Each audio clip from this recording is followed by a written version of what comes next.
안녕하세요. 박일영입니다. 오늘은 소돔과 고모라에 대해서 살펴보겠습니다.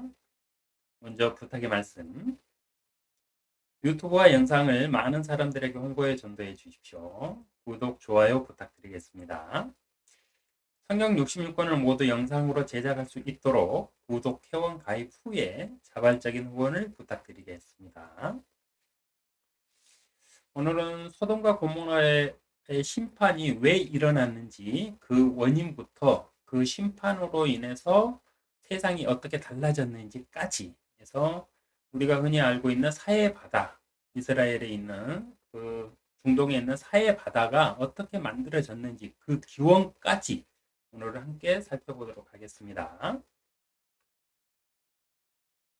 네, 소돔과 고모라의 사건은 천사를 대접한 욥에서 시작을 하고요. 소돔에서는. 그리고 아브라함에게서는 하나님께서 두 천사와 함께 아브라함을 찾아오셔서 소돔을 심판하시는데 거기에 아브라함의 그 조카, 네, 조카가 있죠. 그래서 룻을 살릴 수 있는 방법을 아브라함에게 알려주십니다. 그래서 롯을 살리기 위해서 하나님은 소돔과 고모라로 먼저 가시지 않고 아브라함을 찾으셔서 아브라함이 롯을 살릴 수 있는 근거를 마련하시고 그 근거에 의해서 롯 가족을 살리시게 되는데요. 그 과정들을 오늘 살펴보면서 왜 이런 그 심판이 노아의 홍수로 다시는 내가 이와 같이 한꺼번에 세상을 멸하는 그런 심판을 하지 않겠다 하면서 후회하시면서 무지개를 두셨는데 그 이후로 하나님께서 직접 또 멸망을 시키신 게 이곳이에요. 소돔과 고모라. 그래서 왜 그렇게 하셔야만 됐는지 그 숨어 있는 이유들이 성경에 있거든요. 그것들을 오늘 함께 나눠보도록 하겠습니다. 창세기 19장 1절에 보면요. 저녁 때 두 천사가 소돔에 오니 룻이 소돔 성문에 앉아 있더라. 룻이 그들을 보고 일어나 맞이하고 그가 얼굴을 땅에 대고 절하며 말하기를 보소서 내 주들이여 간구하오니 종의 집으로 돌이켜 하룻밤을 묵고 발을 씻고 일찍 일어나 길을 떠나소서. 아니 그들이 말하기를 아니라 우리는 거리에서 밤을 지내리라 하더라. 욥이 강건하니 그들이 그에게로 돌이켜 그의 집으로 들어가고 롯이 그들을 위하여 잔치를 베풀고 누룩 없는 빵을 구우니 그들이 먹으니라. 롯은 어떻게 이들이 천사인 것을 알았을까요? 그가 얼굴을 땅에 대고 절하면은 일반적인 이스라엘이나 중동 국가에서는 손님 대접하는 것을 큰 복으로 알고 있어요. 그렇다 하더라도 사람이 사람을 대접할 때 엎드려서 얼굴을 땅에 대고 그 사람을 집으로 초빙하지는 않습니다. 그가 얼굴을 땅에 대고 절하면은 일반적인 나그네를 집으로 초대할 때 하는 행동이 아니며 보소서 내 주들이여라고 고백했어요. 라고 말하는 것을 보면 롯은 이 두 사람이 천사임을 알고 행동하였다는 결론이 나옵니다. 해서 이들에게 사람들은 누룩 있는 빵을 먹잖아요. 양념돼 가지고 그 달달하고 짭짤하고만 이런 빵을 먹잖아요. 이때도 소금 간 해가지고 다 빵들을 구웠는데 야채들 넣고 막 이렇게 구웠는데 그냥 밀만 넣어가지고 아무것도 첨가하지 않는 누룩 없는 빵을 대접을 했어요. 룻이 이들을 사람으로 인식했다면 그렇게 대접을 하지 않았겠죠.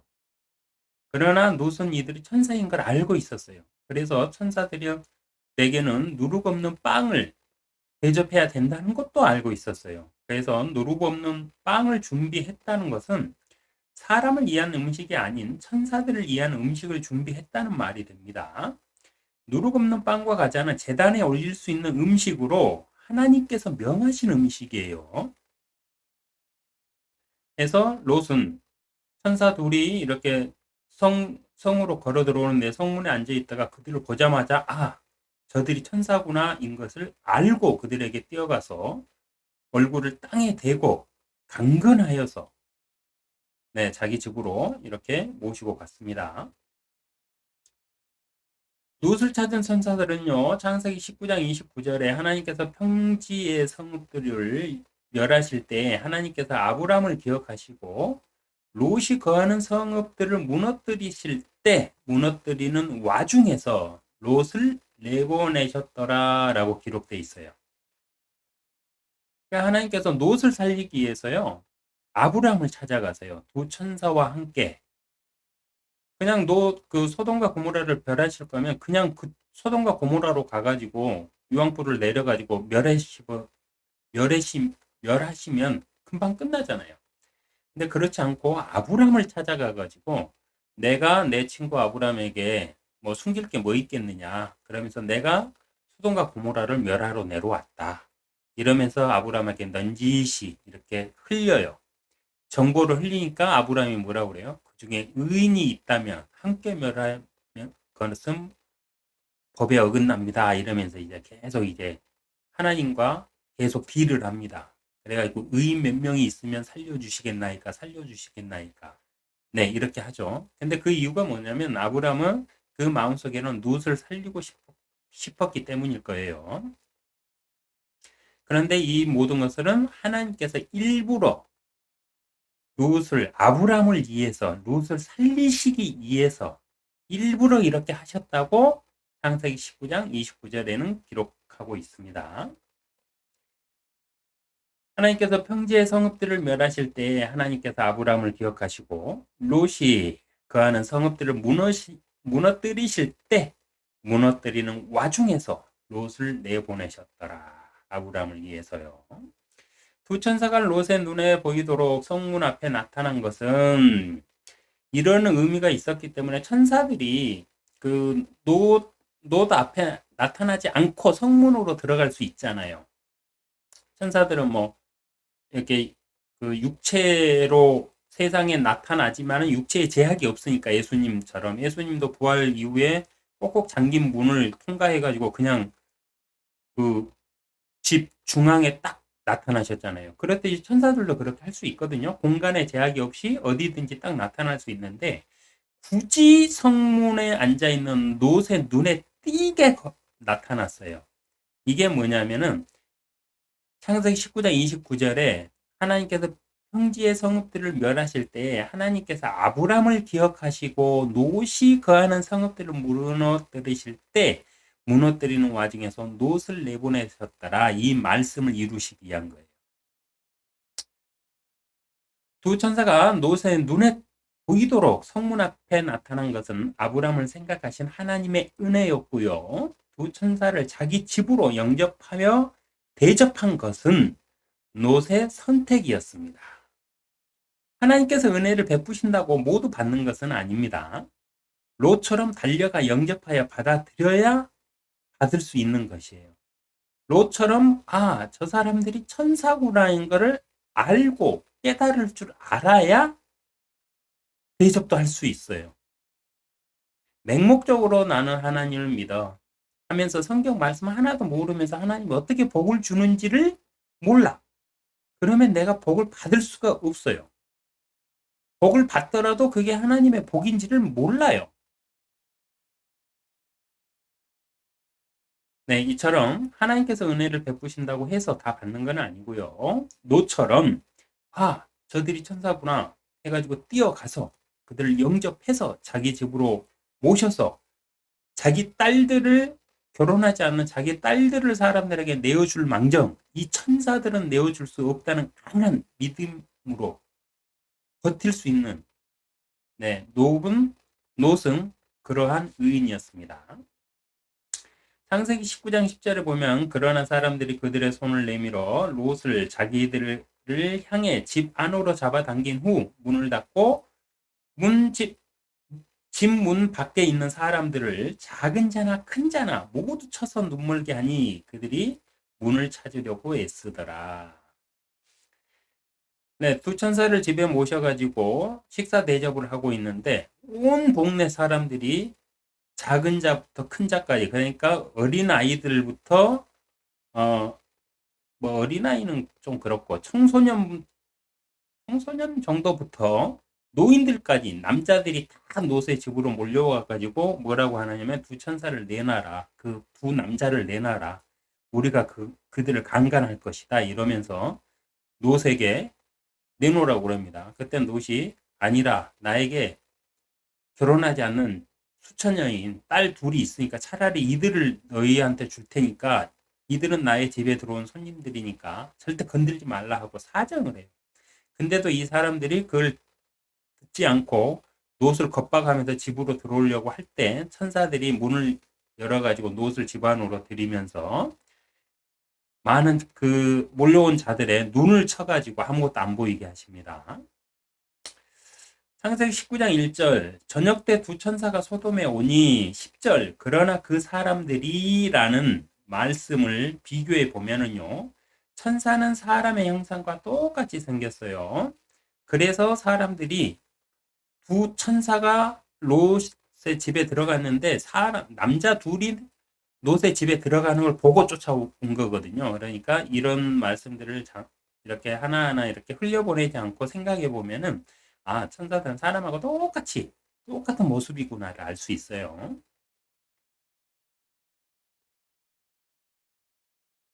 카톨릭과 이슬람 교도들이 만들어낸 날개 달린 천사는 천사가 아니며 그룹들입니다. 여기서 한 가지 참고로 알고 가셔야 될 거는 천사는요, 사람하고 똑같이 생겼어요. 그래서 날개가 없어요. 천사라는 말은 하늘천, 사람이란 뜻. 그래서 하늘나라의 사람을 줄여서 한자로 천사라고 그래요. 천사라는 말은요, 하늘나라에 있는 사람이다 이 뜻이에요. 그리고 이 지구에 살고 있는 사람이 우리들의 형상과 모습에 따라 창조하자 이랬으니까 우리 지구에 있는 사람들이 하나님과 천사를 닮은 거예요. 그래서 천사들은 원래 날개가 없이 우리 사람하고 똑같은 형상으로 존재했던 겁니다. 이 점은 분명히 알아야 돼요. 근데 이걸 갖다가 영적으로 어떻고 영적인 권위를 세운다고 그래가지고 막 뻥을 치면서 돈 벌어먹고 권력으로 이용하고 사람들을 갖다가 다스리기 위해서 별의 별걸 만들어내다가 어떻게 만들어내냐면 사람에게 날개가 달려 있어요. 천사가. 이건 말도 안 되는, 네. 카톨릭과 이슬람 교도들이 만들어낸 날개 달린 천사는 천사가 아닙니다. 그룹들이에요, 그룹들. 하늘나라에는요, 천사들이 있고요, 동물의 형상을 하고 날개를 가진 그룹들이 있어요, 그룹. 동물들을 갖다가 그룹이라고 그래요, 성경에서는. 우리 지구에 있는 이 많은 동물들 있죠, 동물들. 그게 하늘나라에도 그대로 있어요. 근데 그 동물들을 뭐라고 그러냐면 동물들과 이렇게 표현할 때도 있지만 몇 가지 그룹으로 이렇게 딱 그 만들어 놨어요. 하나님을 섬기는 그룹으로. 어떤 그룹들은 하나님의 그, 보좌를 이렇게 이동시키는 역할을 하고 어떤 그룹들은 하나님의 군사들로서 딱 포진해 있고요. 어떤 그룹들은 하나님을 위해서 막 그 일하는 이런 다 체계가 잡혀 있어요. 하늘나라가. 그래서 그 그룹들입니다. 날개 달린 것은 천사가 아니라 그룹이에요. 그룹. 사람의 몸에 날개를 달고 있는 천사의 모습은 빛의 천사로 가장한 사탄의 모습일 뿐 하늘나라의 사람인 천사가 아닙니다. 이거 혼돈하시면 안 돼요. 헷갈리셔도 안 돼요. 하늘나라의 사람들인 천사는 이 땅의 사람들과 똑같은 형상을 가지고 있으며 하나님 또한 사람의 형상과 똑같은 형상을 가지고 있습니다. 그런데 우리가 하나님과 천사를 닮은 거지 천사와 하나님이 우리의 모습으로 나타나시는 건 아니에요. 원래 우리의 모습, 우리의 형상이 하나님의 형상이에요. 그리고 하나님이 그 형상대로 자기의 하늘나라의 영적인 자기 아들들을 만드실 때 그 형상대로 하늘나라의 사람들을 만드신 거예요. 그리고 이 땅의 사람들도 그 형상대로 흙으로 만드신 겁니다. 그래서 틀린 건 딱 하나예요. 형상은 똑같은데 우리 이 지구의 사람들은 물질로 이루어졌어요. 흙이라는 물질로 이루어진 거고 흙이라는 물질로 만들었으니까 물질로 이루어진 거고 그 하늘나라에 있는 사람들은 물질이 없어요. 영적인 존재예요. 그러나 모습과 이 형상은 똑같아요. 머리 하나, 팔 두 개, 다리 두 개입니다. 하나님도 그래요. 머리 하나, 팔 두 개, 다리 두 개예요. 창세기 1장 26절 하나님께서 말씀하시기를 우리의 형상대로 우리의 모습을 따라 사람을 만들자. 이 말씀은 사람이 하나님과 천사와 같은 형상과 모습으로 창조되었다는 말씀입니다. 하여 천사는 날개가 없어요. 사람과 똑같은 형상과 모습을 가지고 있을 뿐입니다. 마호메드가 계시를 받았다고 주장하는 600개의 날개가 달린 천사는요, 빛의 천사로 가장한 사탄이에요. 카톨릭에서 만들어낸 날개 달린 어린 아이 천사들과 모든 천사들 또한 마귀들일 뿐입니다. 이거 혼동하시면 안 돼요.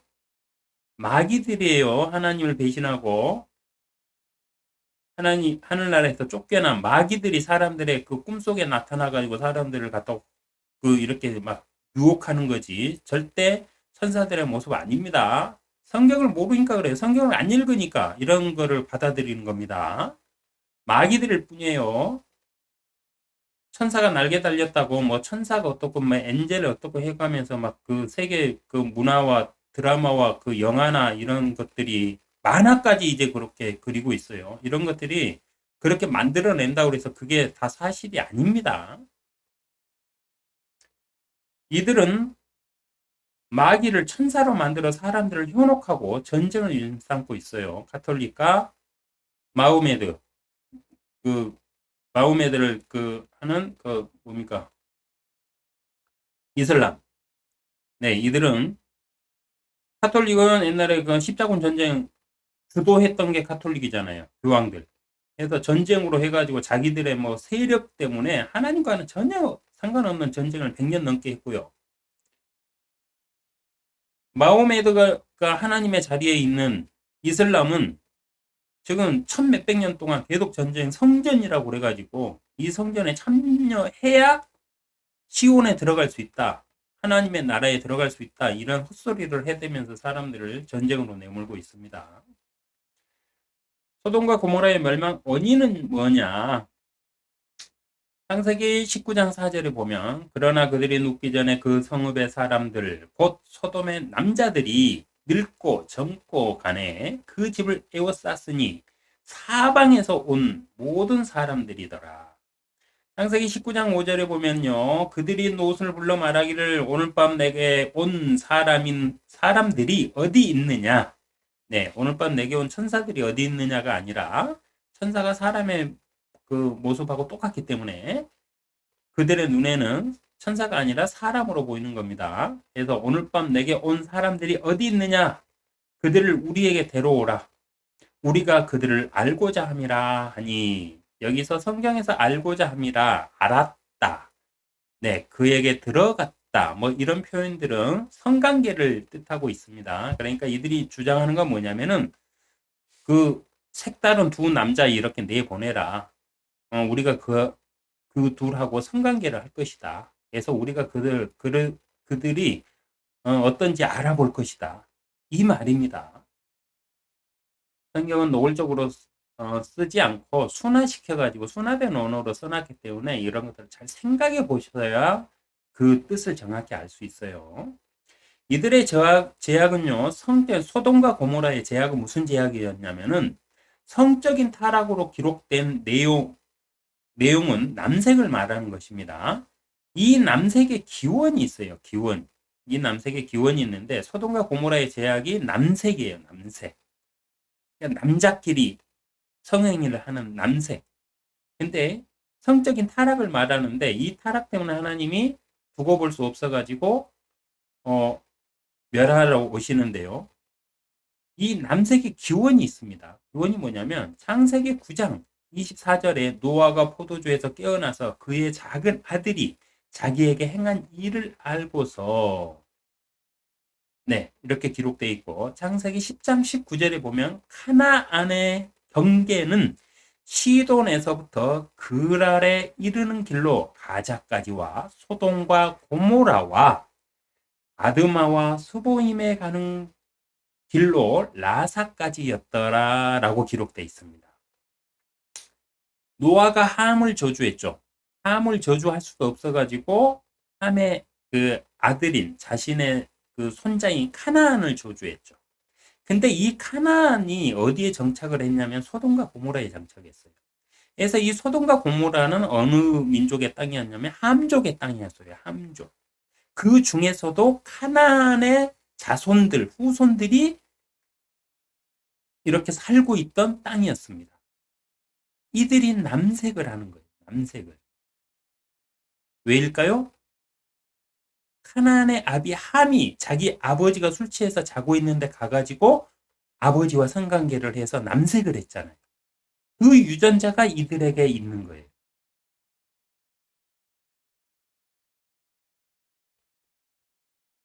이 남색의 기호는요, 조상들에게서 유전되는 유전자에 기인하고 있습니다. 성경에서 최초로 남색을 행한 자는 노아의 둘째 아들인 함이었습니다. 소돔과 고모라는 노아의 손자인 카나안이 세운 도시이며 노아가 함 대신 저주했던 카나안이 세운 도시이며 지금의 이스라엘 지역, 이때 가나안 땅은 함의 후손들의 땅이었어요. 출애굽 이후에 이스라엘이 점령할 때까지는요, 이 그 이스라엘이 있는 가나안 땅 있잖아요. 그 근방 땅들은 다 함족이 다스리고 있었어요. 그리고 이스라엘 위쪽, 이런 쪽으로 해가지고는 야벳 쪽, 그리고 셈족들, 이렇게 어울려 있었는데 다스렸던 힘 있는 그 민족들이 누구였느냐? 함족들이었어요. 하나님께서 창세기에 그 노아의 홍수를 일으키실 때 왜 일으키신지를 제가 정확히 살펴드렸죠. 그건 뭐냐면 자기가 만든 자기의 창조물이 씨가 변질되기 때문에 그걸 막기 위해서 싹 쓸어버렸다고 제가 말씀을 드렸죠. 그 변질되면서 그들의 천사들이, 타락한 천사들이 사람들에게 빙의해가지고 하나님의 씨를 갖다 일부러 목적이 그거였어요. 빙의한 목적이 내 씨가, 여자의 씨가 사단의 머리를 깨부술 거기 때문에 그 씨를 흐트러뜨려 가지고 그 말씀하신 그 사람이 못 태어나게 하기 위해서 사람들한테 빙의해 갖고 사람의 씨를 막 흐트러뜨려 가지고 거인들이 태어나게 하고 흑인들이 탄생하게 하고 염색체도 바꾸고 성적인 타락들을 막 일으켜 가지고 남색하고 여자끼리 막 섹스하고 동물들하고 수간하고 강간하고 막 이렇게 타락을 해 가지고 세상이 오염됐잖아요. 그때 태어난 이들을, 그 유전자를 가진 이들이 그대로 그 유전자를 이겨내지 못하고 버리지 못하고 쾌락을 쫓아서 그 유전자에서 그 끌어오르는 욕망을 갖다가 뿌리치지 않고 그대로 따라가서 남색을 했던 겁니다. 그래서 소돔과 고모라가 멸망한 이유는 남색, 그러니까 성적인 타락, 성적으로 남색만 기록되어 있지만 남색만 했겠습니까? 여색도 여자끼리도 하고 동물들하고도 하고 다 했을 거 아니에요. 남색하게. 근데 성경은 항상 남자 위주로 기록하기 때문에 남자들의 일만 기록하고 있을 뿐이에요. 근데 이 함이 자기 아버지를 강간했던 그 유전자가 이 후손들에게 그대로 물려져서 이들이 성적으로 이렇게 문란해지고 타락했기 때문에 하나님은 자기가 만든, 자기가 창조한 순수한 인간이 변질되고 변질돼서 나중에는 자기가 창조한 게 아니게 돼버리는 그걸 막기 위해서 멸망을 하셨어요. 그게 노아의 홍수, 또 하나는 이거예요. 소돔과 고모라. 소돔과 고모라의 멸망 원인은요, 성경적인 해석으로는 복과 저주는 동시에 후손들에게 유전으로 전해집니다. 성경적인 해석이에요. 성경에서 누가 어떤 그 벌을 받아 카인이 살인을 했잖아요. 그러면 카인의 살인자의 유전자가 그 후손들께 그대로 대물림돼요.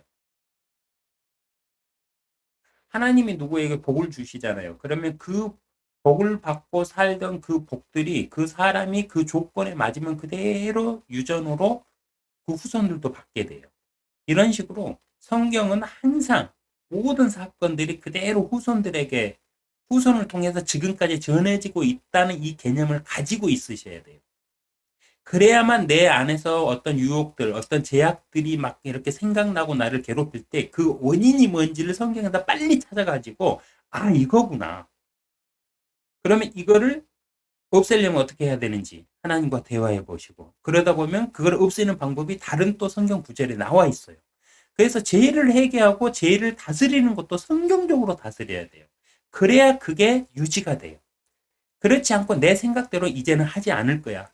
이제는 이런 짓 않을 거야. 해봤자 똑같이 또 그걸 반복하게 돼 있어요. 그 원인이 뭔가를 저도 잘 몰랐었는데 나중에 알고 보니까 그래요.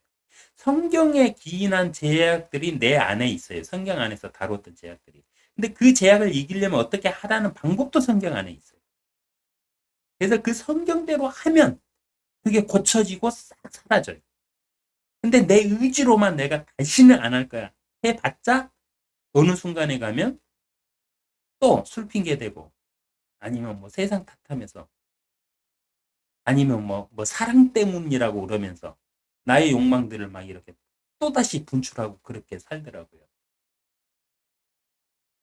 그래서 성경은요, 그 해석, 성경적인 해석입니다. 이거는 복과 저주는 동시에 그 후손들에게 유전자로 물려지고 있다.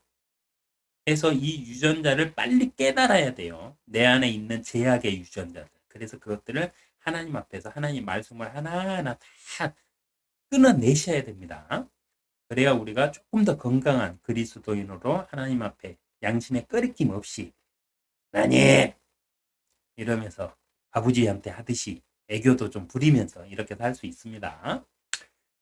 조상의 유전자를 할지라도 자신의 선택에 따라 유전자의 영향을 받을 수도 안 받을 수도 있습니다. 왜냐? 복과 저주는 후손에게 유전이 되는 것 맞아요. 맞지만 부모의 유산을 물려받고 안 받고는 자신의 선택인 것처럼 이 유전자의 영향 또한 자신이 선택에 따라 달라져요. 우리 그러잖아요. 부모가 그 유산 상속한다고 다 받는 거 아니잖아요. 나는 유산 상속 안 받을 겁니다. 하고 포기해버리면 그만이죠. 똑같아요. 이 죄의 유전자들이 우리 안에 계속 대물림 받아 돼가지고 내 안에까지 있잖아요. 근데 이 유전자를 나는 포기합니다. 이거 저 안 받을랍니다. 이러면서 포기해버려야 돼요. 포기하면 끝나요. 근데 이 포기선을 안 하죠. 성경적으로 안 하잖아요. 그러면 계속 내 안에 있기 때문에 어느 순간에 계속 내 컨디션에 따라 내 기분에 따라서 막 이런 감정들이 생겨나고 그것들이 내 마음에서 들끓으면서 나를 유혹해요.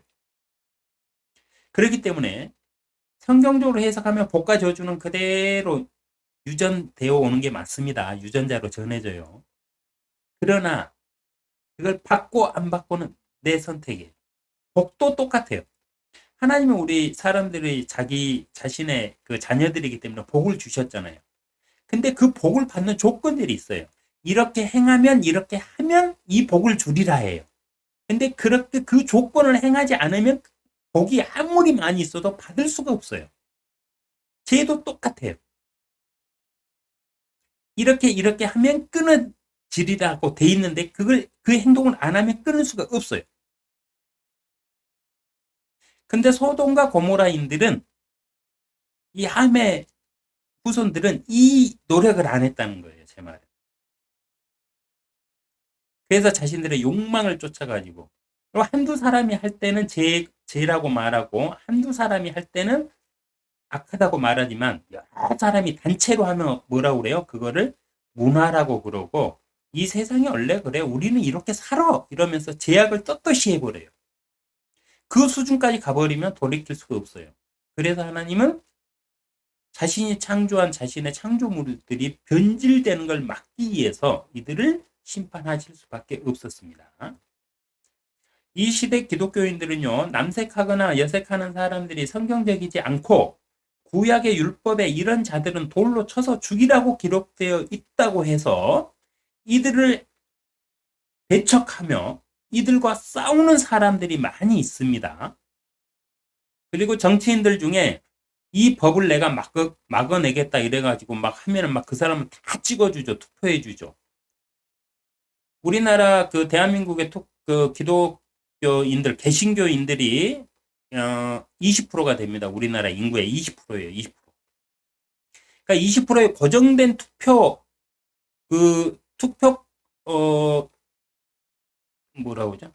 투표표를 갖다가 얻으려고 기독교인 척 교회 가가지고 예배 드리고 그걸 영상으로 내보내요. 대통령도 거기 지네들 비서실에 있는 사람들 다 갖다가 교인으로 꾸며가지고 가짜로 예배 드려가지고 하나님의 이름으로 어떠고 저떠고 하면서 그 방송에 내보냈다가 뽀록나고 이랬잖아요. 우리 정치인들 중에 뭐 은근히 뭐 하나님 어떠고 저떠고 하면서 자기 뭐 교회 장로라 이러면서 막 하면서 하는 사람들 다 하나님 이름 팔아먹는 짓입니다. 정치를 할 거면요 하나님 이름 입에 올리면 안 돼요. 왜냐? 하나님의 것은 하나님의 것이고요. 세상의 것은 세상의 것으로 구분하라고 그랬거든요. 예수님이. 근데 세상 일을 하면서 하나님의 이름을 끌어다 쓴다? 그건 죄악입니다. 이계명 어기는 거예요. 나의 이름을 함부로 망령되이 일컬지 말라고 그랬어요. 나의 이름을 함부로 막 가져다 쓰지 말라고 그랬어요. 하나님은. 근데 뭐 정치에다가 그걸 이용해 먹는다? 그건 죄악입니다. 정신 차리셔야 돼요. 그리고 남색하거나 이런 사람들을 갖다가 우리가 기독교인들을 막 배척하면서 그들을 뭐 용납해주면 세상이 막 어떻게 될 거라고 막 난리치면서 막 이렇게 하죠. 그러면서 그런 사람들을 갖다가 우리는 뭐라고 그럽니까? 뭐 그 보수주의다 이러죠. 그래서 대한민국의 보수는 거의 다 기독교인들이 보수거든요. 한나라당 보수 그 당인 그 국힘당 여기에 소속된 그 당원들 보면은 거의가 기독교인들이에요. 왜 그럴까요? 성경을 안 읽고 성경 뜻대로 해석하지 않고 목사들의 설교, 정치하는 목사들의 설교에 이끌려 가지고 그분들의 말이 다 진리고 하나님의 말씀으로 받아들여 버리기 때문에 그래요. 성경적으로 남색하는 거 있죠. 이거 하나님이 용서하지 말라고 그랬어요. 맞아요. 그렇다고 해서 율법 시대에 그렇게 해서 이들을 돌로 쳐서 죽이라고 그랬다고 그래서 이 시대에도 그렇게 해야 되느냐? 천만에요. 예수님은 그들까지도 그들의 아픔까지도 살피면서 사랑을 베풀려고 그랬어요. 베풀려고 그랬어요. 근데 왜 예수님을 통해서 구원받는다고 하시면서 왜 구약의 율법대로 이들을 배척하고 이들을 탄압하고 이런 일에 당신들이 앞장서고 있습니까? 그게 하나님의 뜻인가요?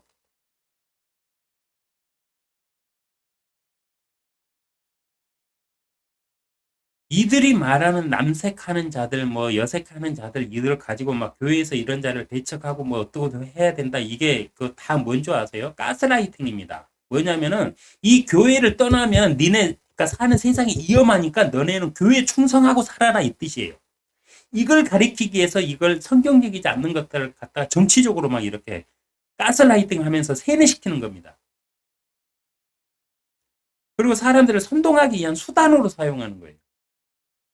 전혀 하나님의 말씀과는 맞지 않습니다. 왜 맞지 않느냐? 첫째, 구약의 율법은 폐지되었어요. 폐지되었다기보다는 예수님이 완성을 시켜버렸기 때문에 더 이상 없어요. 그렇기 때문에 폐지된 거예요. 지금은 11 계명만 존재합니다. 법으로는. 율법은 예수님이 완성시켜버렸고요. 계명은 있어요. 계명. 계명은 뭐냐면 계약한 명령. 그러니까 사람과 하나님 간의 계약된 명령, 계명. 그러니까 이건 법으로 남아 있어요. 근데 이 법이 10계명이 아니고 11계명입니다. 1계명부터 10계명까지 다 하고 나서 예수님께서 하나를 새롭게 너희에게 계명을 준다 하면서 하나를 하나님께서 더 추가해 줬잖아요. 그 계명이 뭐예요? 너희는 서로 사랑하라. 내가 너 자신을 사랑하는 것처럼 너는 타인을 그렇게 사랑해라. 네 자신처럼. 이게 새로운 계명이었잖아요. 이 계명으로 이들을 바라본다면 이들을 배척하고 이들을 갖다 탄압하는 데 앞장서면 안 되죠. 이들이 왜 그렇게 됐는지 원인을 분석하고 그들을 치료할 수 있는 방법이 무엇인지를 알고 그들을 지원해 가지고 치료를 시켜줘야죠. 만약에 남색을 하는 자들이 여성 호르몬을 주입을 막 받아가지고 그거를 고칠 수 있다면 여성 호르몬을 주사를 맞게끔 다 지원해주고, 여자끼리 하는 사람들 중에 남성 호르몬에 대한 그런 것들이 필요하다 그러면 그 호르몬을 해가지고 치료받게 해주고, 이런 식의 노력을 하면서 그 사람들에게 사랑을 베풀어야 돼요. 그 사람을 배척하고 막 이렇게 막 하는 게 아니고. 이게 둘째 이유입니다. 예수님은 나라의 것은 나라에, 하나님의 것은 하나님께 라며 구분하였어요. 이 두 가지 법을 다 지키라고 하셨지 성경의 법을 우선하라고 하시지 않았어요.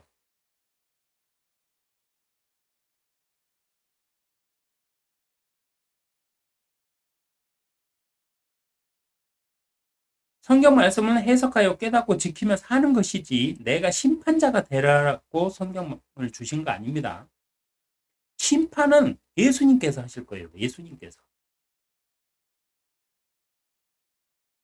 크리스천들은요, 철저히 신앙 안의 삶과 세상의 삶을 구분하셔야 돼요. 그래야 신앙인으로 살 수 있어요. 세상에서 나가서도 신앙을 가지고 그리스도 하나님의 말씀을 가지고 세상에서 막 이렇게 같이 짬뽕해서 살면은 뭐가 신앙인지 뭐가 세상인지 몰라요, 나중에는. 그래서 철저히 구분하셔야 돼요. 하나님의 나라의 것은 하나님께, 이 세상의 나라의 것은 그 나라에 따로따로 구분을 하라고 하셨어요.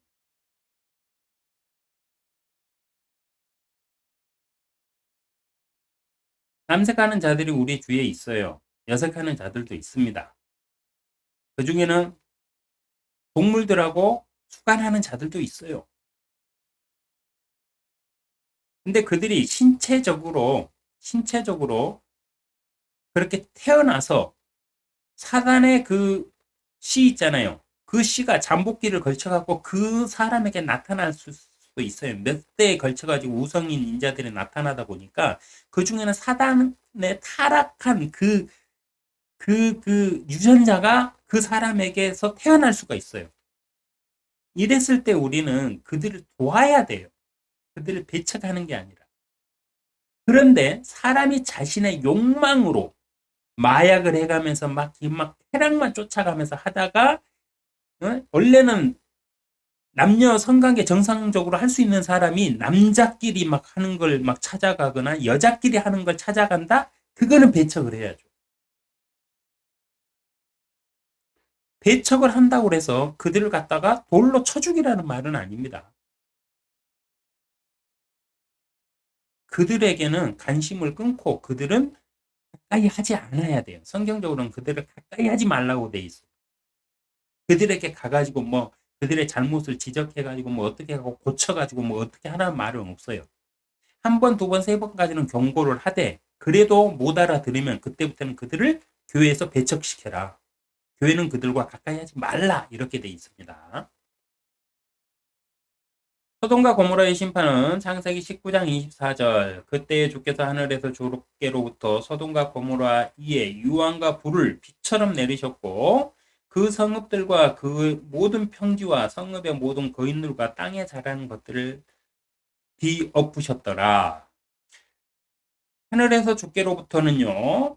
하늘의 물질을 통해 심판하셨음을 말씀하신 것입니다. 하늘에서 주께로부터 소돔과 고모라 이의 유황과 불을 비처럼 내리셨고 이랬잖아요. 하늘에서 주께로부터 이렇게 돼 있으니까 유황과 비가 이 지구 상에 있는 자연재해를 일으켜서 노아의 홍수 때는 자연재해를 통해서 하셨잖아요. 비를 계속 오게끔 계속 자연을 이용해 가지고 하셨는데 이때는 자연이 아니라 하늘에서 비를 내려가 유황과 불을 내려 가지고 했다는 말입니다. 계시록 11장 19절에 보면 그러자 하늘에서 하나님의 성전이 열리며 성전 안에 있는 그의 언약궤가 보이더라. 또 거기에는 번개들과 음성들과 천둥들과 지진과 큰 우박이 있더라. 이렇게 기록되어 있어요. 그러니까 하늘에는 이런 것들이 다 있는데 이런 것들을 벌하실 때 사용하신다는 거예요. 유황과 불도 마찬가지로 이 창고 안에 있는 겁니다. 시편 11장 6절 그가 악인 이에 덕과 불과 유황과 무시무시한 폭풍우를 내리시리니 라고 기록되어 있고요. 누가복음 17장 29절에 롯이 소돔에서 나가던 날 하늘에서 불과 유황이 비오듯이 하여 그들 모두를 신멸시켰느니라고 기록되어 있습니다. 또 30절을 이와 같이 인자가 나타나는 날에도 그러하리라 라고 그랬어요. 예수님께서 재림하실 때 이런 일이 또 일어날 거라고 그랬어요. 그래서 소돔과 고모라의 심판 때 유황과 불이 하늘에서 비처럼 이렇게 땅에 내렸잖아요. 네, 근데 시편에서는 다윗은 이 사실들을 알고 나서 그가 악인 이의 덕과 불과 유황과 무시무시한 폭풍우를 내리시리라 이렇게 말씀하셨어요.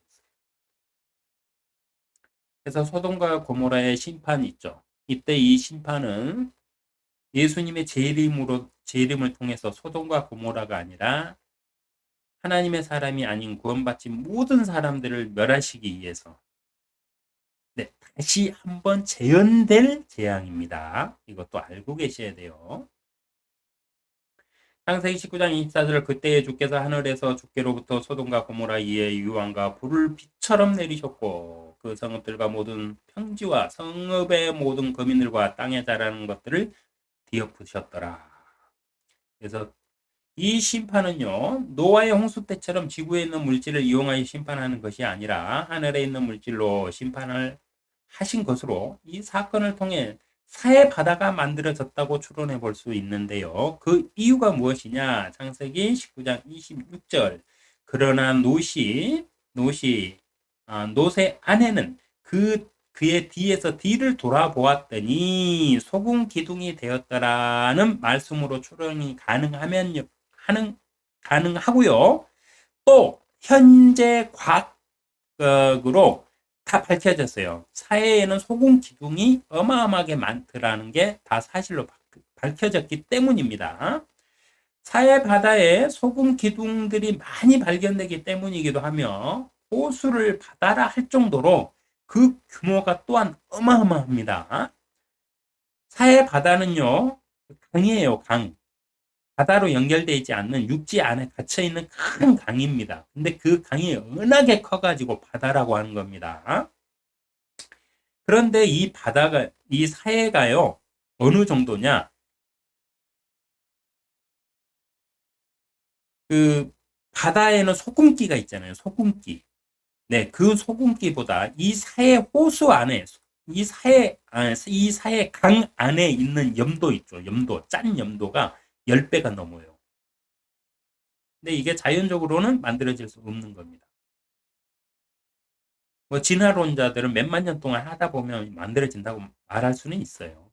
네, 뭐 한 10억 년, 막 100억 년 이렇게 해갖고 조금 짜지다 보면 뭐더 짜지겠지 뭐. 네, 그렇게 말할 수 있는데 그게 아니고요. 성경에는 항상 세상에 기원이 있다고 그랬어요. 그 중에 하나가 사해바다예요. 사해바다가 어떻게 만들어졌느냐? 창세기 19장 26절. 그러나 롯의 아내는 그의 뒤를 돌아보았더니 소금 기둥이 되었더라는 말씀에서 찾을 수 있어요. 그러니까 하늘에서 유황과 불을 내리실 때 이 유황과 불로 땅을 막 멸하시면 땅의 사람들이 다 타서 죽고 막 이렇게 될 거 아니에요.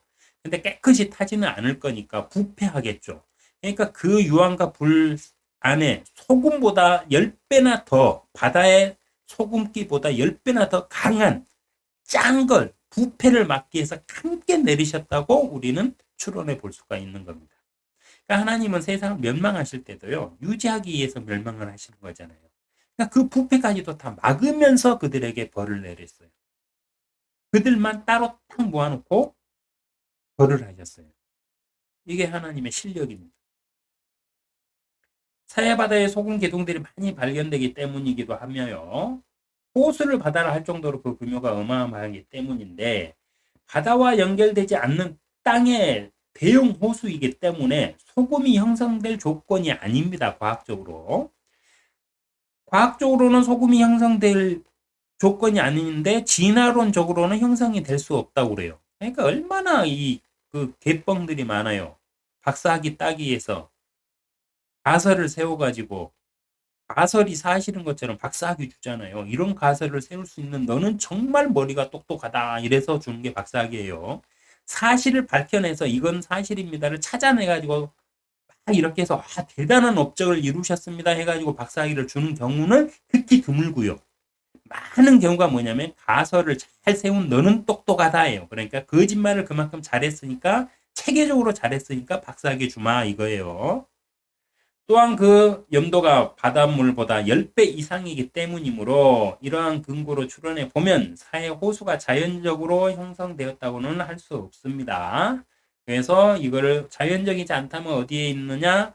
네, 의문이 들 때는 성경을 찾아보면 돼요. 네, 소돔과 고모라를 멸망시키실 때 하나님께서 하늘에서 유황과 불을 비처럼 내리셔서 사람들을 멸망을 시키셨는데 그들이 부패하여 그 주변을 다 오염시키고 병들게 할까봐 하나님께서 그거를 방지하기 위해서 소금보다 바다의 소금 바닷물보다 10배니까 소금보다 10배나 더 짠 소금기 있는 무슨 물질을 함께 내리셔가지고 그들의 부패를 방지하셨다. 이렇게 결론이 나옵니다. 진화론처럼 몇십억 년 단위로 추론하고 가설을 세운다면 가능한 일이라고 하겠지만 대부분의 세상의 근원은 성경을 성경으로 해석하면 그 해답을 찾을 수가 있습니다. 땅에 자라는 것들을 뒤엎으셨더라는 소돔과 고모라의 멸망은 유황과 불뿐 아니라 땅의 지진을 통해 뒤엎으셨다는 것을 알 수 있어요. 땅에 어, 땅에 자라는 것들을 뒤엎으셨더라 그랬잖아요. 그러니까 지진을 일으켜서 그것들을 완전히 뒤엎어 버렸다는 소리입니다. 그러면서 그 지대가 조금 낮아지고 막 이렇게 해가지고 꺼졌겠죠.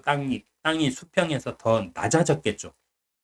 그래가지고 그곳에 뭐 물들이 고이고 막 이렇게 해가지고 지금의 사해 바다가 됐다 이 소리입니다. 하이오선은 땅의 지진으로 뒤엎어진 갈라지며 파이면서 웅덩이 같은 큰 공간들이 생겨났을 것이고 유황과 불로 태운 것들이 한데 모여서 그 농도가 바닷물의 10배가 넘는 염도의 호수가 되었을 것으로 추론해 볼 수 있습니다. 유황과 불은 하나님께서 사용하시는 심판의 도구입니다. 계시록 20장 10절 그들을 미혹하던 마귀가 불과 유황못에 던져지니 그곳에는 그 짐승과 거짓 선지자도 있으며 영원 무궁토록 밤낮 고통을 받으리라고 돼 있어요. 그러니까 불과 유황은 하나님께서 정말 끝장을 내실 때 사용하는 무기입니다. 제약으로 탄생한 노세 후손들도 살펴볼게요. 창세기 9장 31절 큰딸이 작은딸에게 말하기를 우리 아버지는 늙으셨고 이 땅에는 온 세상의 방식에 따라 우리에게 올 남자가 없으니 오라 우리가 우리 아버지에게 포도주를 마시게 하여 우리가 아버지와 동침하고 우리가 우리 아버지의 씨를 보존하자. 어떻게 보면 큰딸과 작은딸이 그 핏줄을 이 땅에 그 남기기 위해서 잘한 행동처럼도 생각할 수 있죠. 근데 그런 생각하면 큰일 납니다. 그런 생각이 사단의 미혹이에요.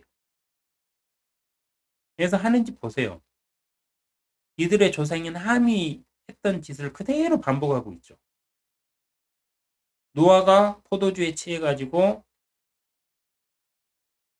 비몽사몽 쓰러져 있을 때 함이 가가지고 자기 아버지를 강간했잖아요. 그들의 후손인 소돔과 고모라의 땅에 살던 롯의 딸들은 그 문화를 배워가지고 하는 짓이 어때요? 우리가 아버지와 동침하고 우리가 우리 아버지의 씨를 보존하자 이러죠. 그래서 교회의 책무는 뭐냐면은요.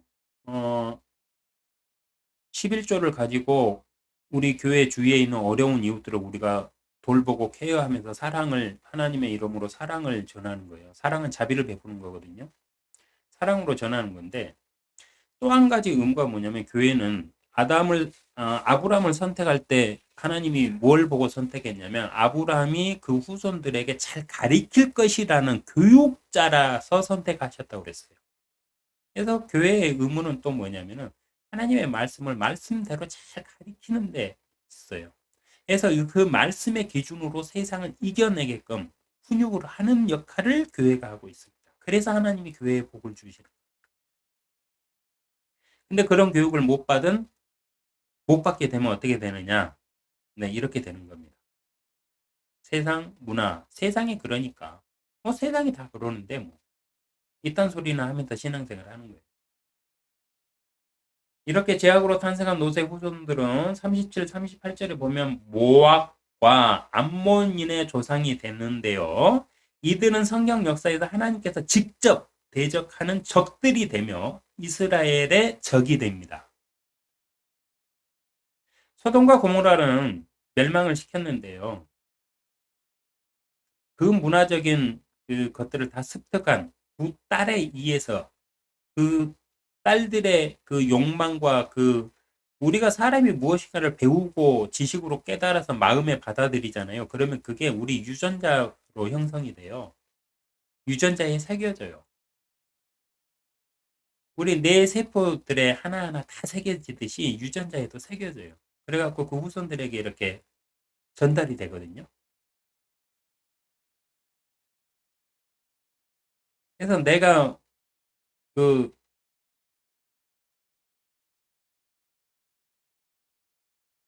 무엇인가 어떤 문제들이 내 안에 있다. 그러면 그거를 빨리 이렇게 끊어내셔야 돼요.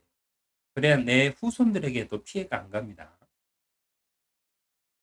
이 그 두 딸에게서 난 그 자들이 모압과 암몬인이 되는데요. 이들은 이스라엘하고 계속 성경적으로 보세요. 이스라엘이 멸망해서 없어질 때까지 계속 이스라엘하고 싸움받기를 합니다. 이스라엘을 그리고 타락의 길로 이끌어가는 역할을 해요. 이거는 차후에 네, 가면서 살펴드릴게요. 성경에는요, 남색과 근친과 근친상간은이라고 그러잖아요. 근친과 같은 제약들이 기록되어 있는데 이유는요. 성경이 사실을 기록하고 있기 때문이에요. 만약 누군가 꾸며서 기록을 했다면 이 정도로 악하고 음란하며 타락하고 제약으로 가득 찬 책을 만들 수가 없는 겁니다. 아무리 사람들이 이렇게 우리 소설 쓰고 이럴 때 막 자극적으로 쓰잖아요. 아무리 자극적으로 쓴다고 해도요. 성경에 나와 있는 만큼 자극적이지는 못해요. 성경에 나와 있는 건 자극적인 게 아니라 이런 개뻥 이러잖아요. 사람이 보면 사람이 이렇게 할 수 있다고 말도 안 되는 소리야. 막 이렇게 돼버리잖아요.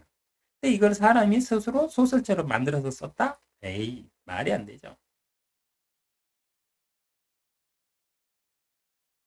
그리고 근친 있죠, 근친. 이 중에 대표적인 게 뭐냐면은 노아가 술 취해 있을 때 함이 가가지고 자기 아버지를 근친을 했잖아요. 이게 있는데 야곱의 아들들이요. 아버지의 후처를 갖다가 가가지고 후처하고 갔다가 근친을 해요. 이런 사건들은요. 성경에 곳곳에 많이 나와요. 가면 갈수록 많이 나옵니다. 이스라엘이 결국은 극복하지 못하고 타락의 길로 가서 나라를 잃어버리고 하나님한테 버림받게 된 이유가 뭐냐면 이거였어, 이거. 섹스, 성적인 타락.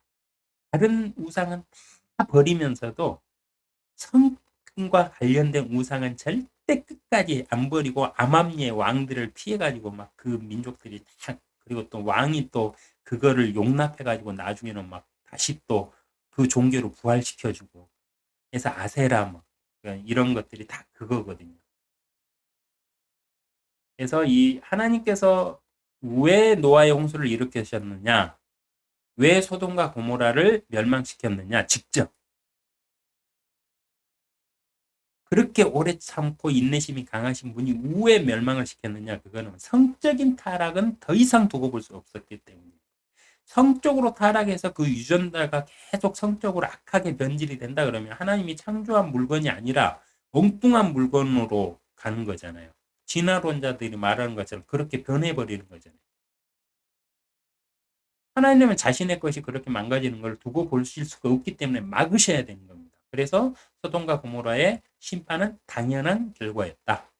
근데 그 원인이 뭐냐? 노아의 홍수도 그렇고 소돔과 고모라의 이 유황불의 멸망도 그렇고 둘 다 가장 큰 원인이 뭐냐?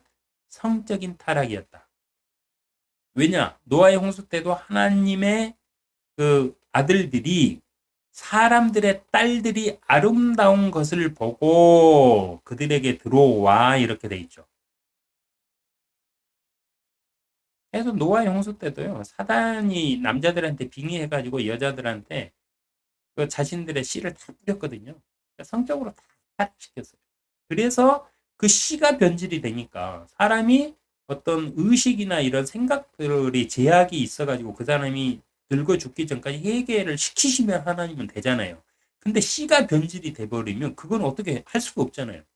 다 없애버리셔야지. 없애고 다시 창조하시는 방법밖에 없잖아요. 자신의 것이 아닌 게 되니까. 그래서 이렇게 멸망을 시키신 겁니다. 성경은 이성적인 사람이 상상하며 꾸며낼 수 있는 악하고 음란한 수준을 뛰어넘습니다. 이 시대가 아무리 타락하고 음란한 시대라 해도요. 근친을 포르노로 제작하지는 않아요. 며느리야 시아버지 뭐 이래가지고 제작은 해요.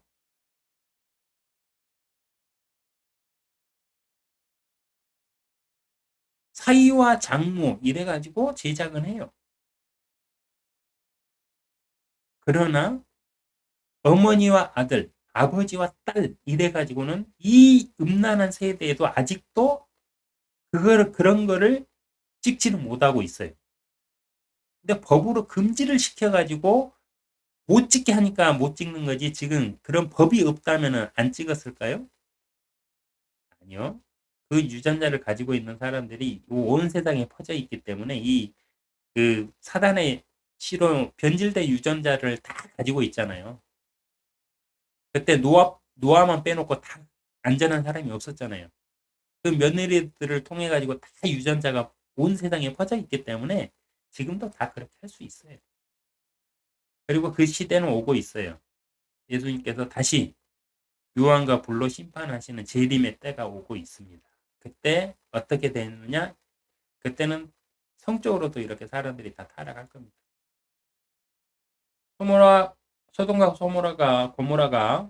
고모라가 멸망한 이유는요. 소돔과 고모라의 하늘에 유황과 불을 빛처럼 쏟으시고 땅을 지진으로 뒤엎으신 하나님의 진노는 노아의 홍수 때의 이유와 같습니다. 소돔과 고모라의 사람들은 노아의 시대 사탄의 빙의로 태어난 사람들과 같이 남색과 여색과 동물들과 교접을 하며 수간을 하며 성적으로 타락하였으며 그 유전자를 가진 사람들이 노아의 시대와 같이 성적으로 타락하였기 때문이었습니다.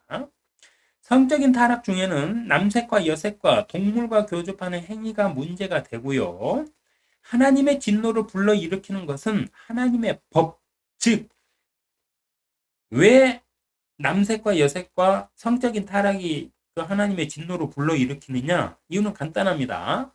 하나님의 법 때문이에요. 하나님은 법대로 심판하시고 법대로 복을 주신다고 그랬죠. 그래서 이것도 법에 어긋나는 게 아닙니다. 하나님의 법, 즉 남자가 여자를 만나 둘이 하나가 될지어다 하는 게 사람에게 주신 첫 번째 법이었어요. 동산 중앙에 있는 선악을 알게 하는 나무는 먹지 말라 하는 것은 하나님께서 사람과 맺으신 법이었고요. 맺어가지고 서로 지켜야 될 법으로 체결하실 거고요.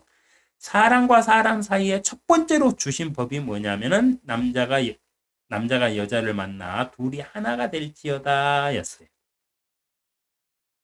이 법에 역행하는 범죄이기 때문에 그래요. 남색하고 여색하고 동물과 수간하고 하는 것들이 다 이 법에 역행하기 때문이에요. 이뿐만이 아니라 자신의 부인을 냅두고 창녀를 사서 하룻밤을 보내는 거. 결혼하기 전에 혼전 순결 요즘에는 따지지 않는다고 그래서 결혼하기 전에 성행위하고 섹스하는 거, 결혼 후에 바람피는 거, 이혼하고 나서 성경적으로 보면은요, 이혼하고 나서 곧바로 다른 여자 만나가지고 또 성행위 하죠. 그것도 다 죄예요. 그것도 음란죄에 속합니다. 하나님께서 정하신 첫 번째 법은 뭐냐면, 한 남자가 한 여자와 평생 함께 사는 거예요. 그 외에 다른 여자를 탐하거나 다른 남자를 탐하거나 그 행위들을 하는 것은 십계명의 계명을 정면으로 어기는 짓이에요.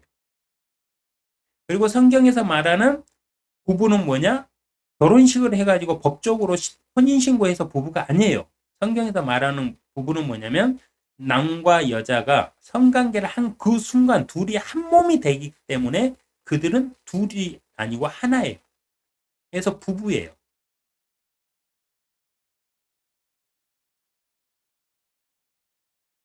근데 소돔과 고모라는 이 법을 갖다가 정면으로 어긴 거죠. 가장 하나님이 중요한 법이잖아요.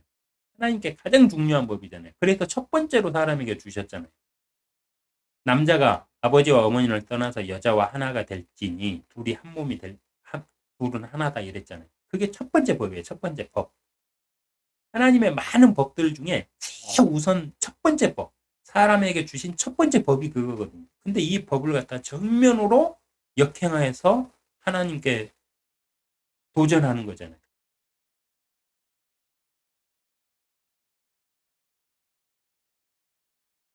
그렇기 때문에 하나님은 그 사람과 사람이 남자와 여자가 바람피고 뭐 이런 거는 죄라고 해서 십계명에 기록돼 있잖아요. 근데 그거는 멸망시키실 정도는 아니에요. 근데 남색하는 자들이 그 유전자 때문에 한두 명, 뭐 몇백 명, 몇천 명 중에 몇천 몇만 중에 그 만 명 정도 이 정도면 소수 있을 수 있어요. 그러나 이게 다수가 돼가지고 모든 사람이 그렇게 변질된다? 그러면 그때는 하나님은 참지 못하세요. 근데 그런 시대가 오고 있습니다. 소돔과 고모라가 멸망한 이유는요, 의인 10명이 없어서였습니다.